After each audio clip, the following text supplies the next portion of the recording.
You are driving down a familiar road.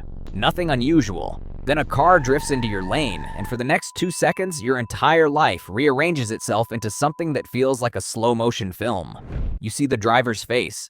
You see the exact angle of their bumper.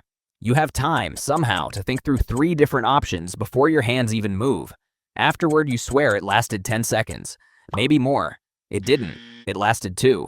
So what actually happened in your brain during those 2 seconds? And why does it lie to you so convincingly about how long they took? This is one of the most reported experiences in human psychology. Survivors of car accidents, combat, falls, near drownings, almost all of them describe the same thing: time stretching, the world moving like it's underwater. And for a long time, scientists genuinely didn't know if this was a real perceptual event or just a trick of memory. Neuroscientist David Eagleman decided to actually test it. In 2007, he and his colleagues Chess Stetson and Matthew Fiesta ran an experiment that is, honestly, a little bit insane. They took volunteers to a facility in Dallas called Zero Gravity, strapped them into a harness, and dropped them backward off a 150-foot tower into a safety net below. Free fall. Real fear. Real adrenaline. But here's the clever part. Each volunteer wore a device on their wrist called a perceptual chronometer, a simple screen that flashed random numbers and their color-inverted twins, faster and faster, until the numbers blurred into unreadable static. Before the fall, researchers found the exact speed at which each person's eyes could no longer keep up. Then, during the actual 3-second drop, they asked people to try to read the numbers again. If time genuinely slows down when you're terrified, if your brain really does speed up its processing the way it feels like it does, the numbers should have suddenly become readable. Your eyes should have caught details that were previously too fast to see. They didn't. Not one participant read the numbers any better while falling than they could on solid ground. Their eyes, their visual processing, their raw perceptual speed, completely unchanged.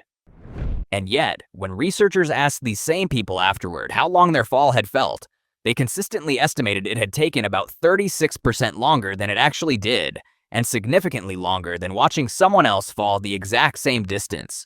So here's the strange part.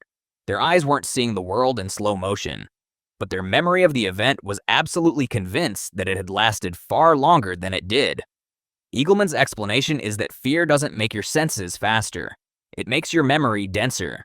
Think about what your brain normally does with an ordinary 2 seconds. Almost nothing gets stored.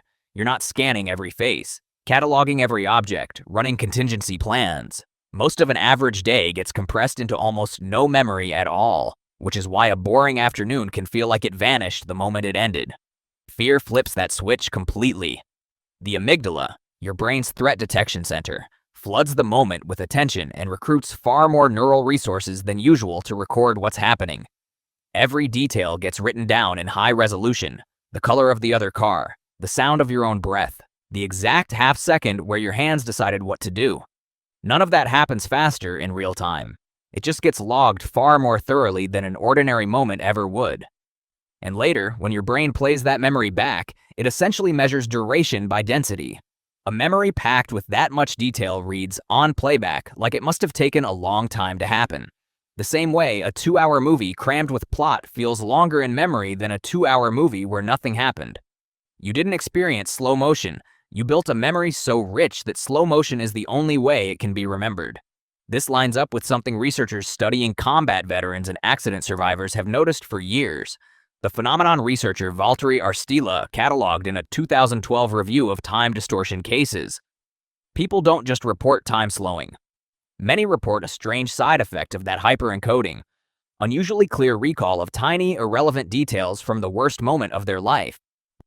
The exact stitching on a seatbelt, a song on the radio.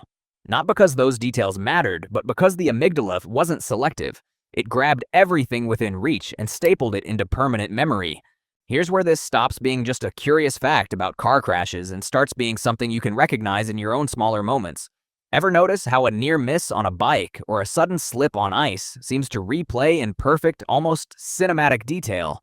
While you can't remember a single specific thing about the walk you took yesterday, same mechanism, smaller dose, your amygdala doesn't wait for a life-threatening event to start over-recording. It just needs to register something as unusual enough to matter. Why would evolution build something this specific? Because a creature that remembers danger in exhaustive, almost frame-by-frame detail is a creature that survives the next similar danger better.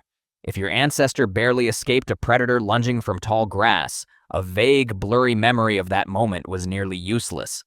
A memory packed with the exact rustle of the grass, the angle of the attack, the smell in the air. That memory could save their life the next time those same signals appeared. Evolution didn't need to slow down time.